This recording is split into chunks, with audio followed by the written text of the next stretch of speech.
She was the only daughter of Georgia Boss, her loving and ever-present mother who remained her closest family tie. Ingrid finished high school at Canyon Del Oro High School in Tucson, Arizona, walking across the stage in 1993. She then earned her Bachelor of Science in Nursing from a nearby university 4 years later.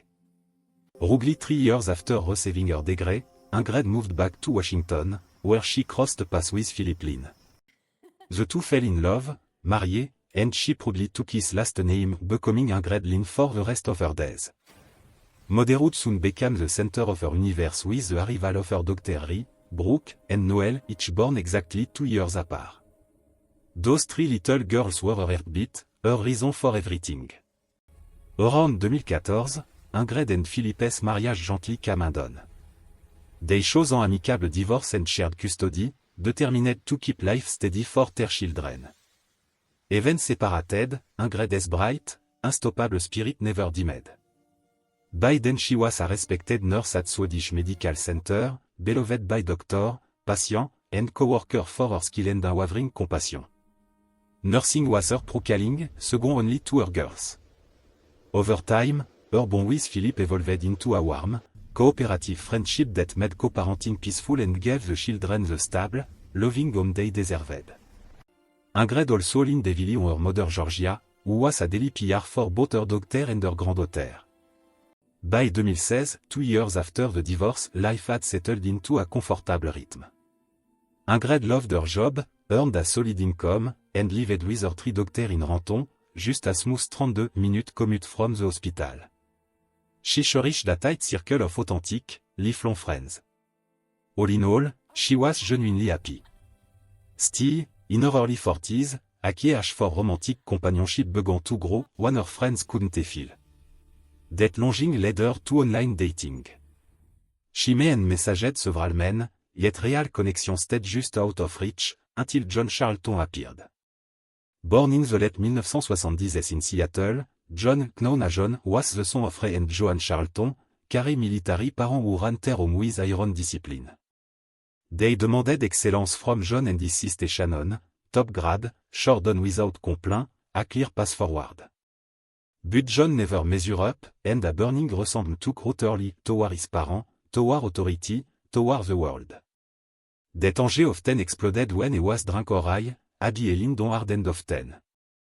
Trouble with the law started in 1997 with a misdemeanor assault in King County, followed by reckless driving the next year.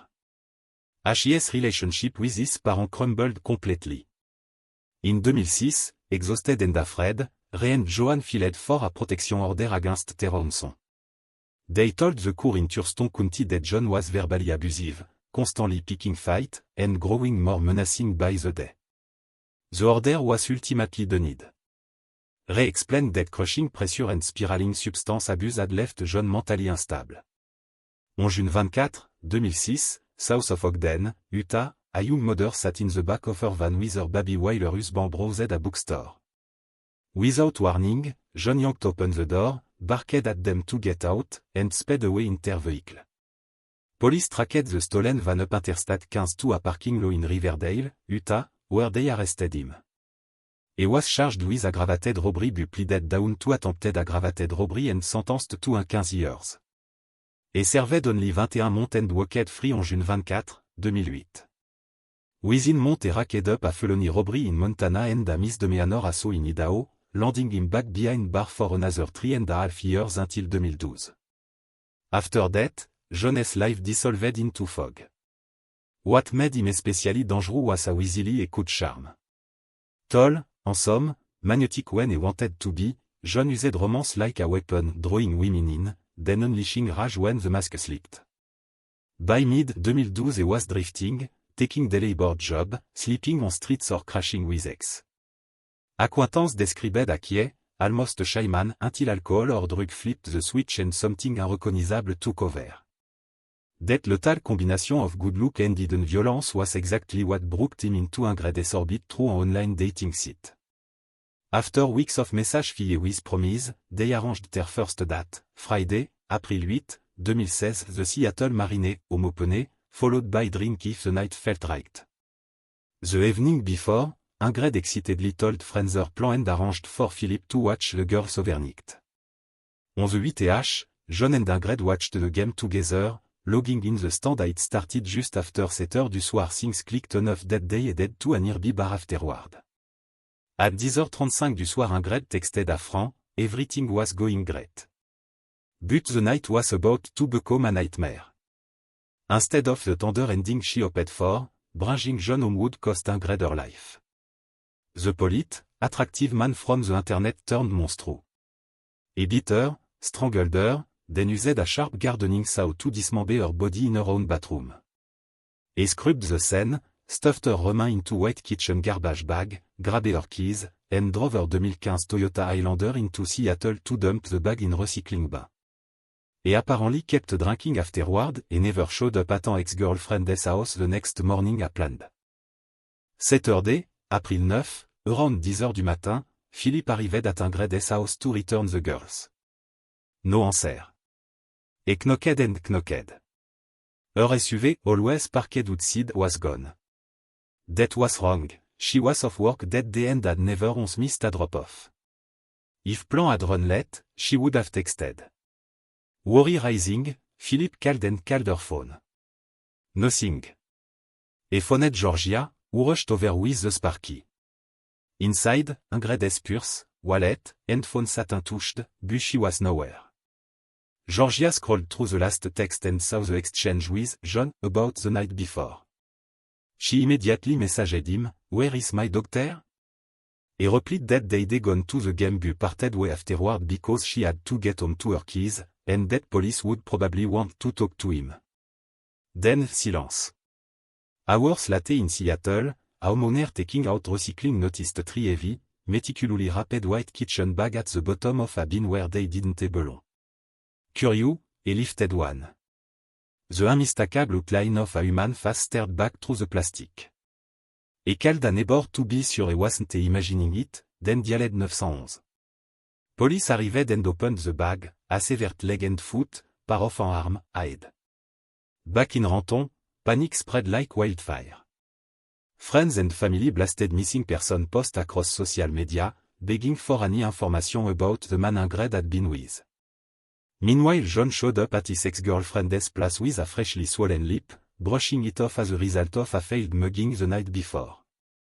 Seattle police quickly connected their dismembered remains case with the missing mother from Renton. Dental record and photo confirmed the worst, the power Ingrid's. Detective executed a search warrant on her home.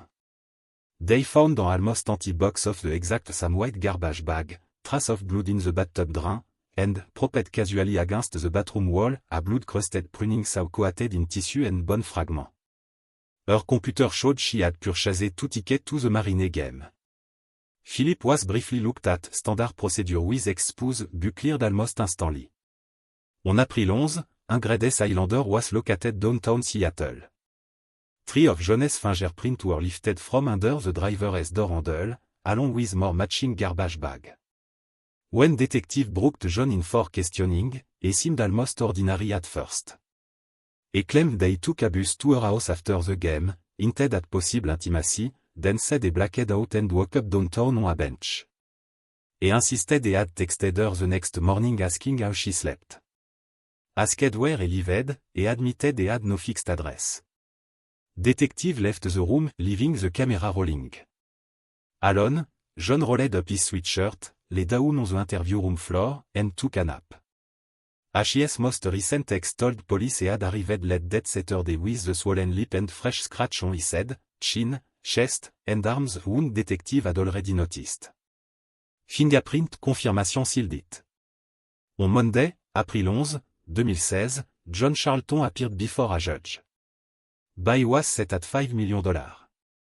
He stayed in jail. Former partner and acquaintance came forward with chilling stories of his violence and boast about crimes still under investigation. A massive search involving the FBI scoured the region for the rest of Ingrid's remains. On April 13, the coroner officially identified her, blunt force trauma and strangulation were the cause of death. Her blood alcohol level was 0.074, no drug.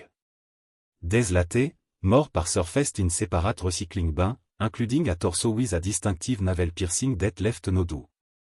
On October 2, 2017, John Charlton stood in a King County courtroom and pleaded guilty to first-degree premeditated murder. The plea deal spared Ingrid's family a brutal full trial. On January 5, 2018, both Charlton's parents and Ingrid's loved ones filed the gallery. John spoke briefly, saying no apology could ever ease the pain caused.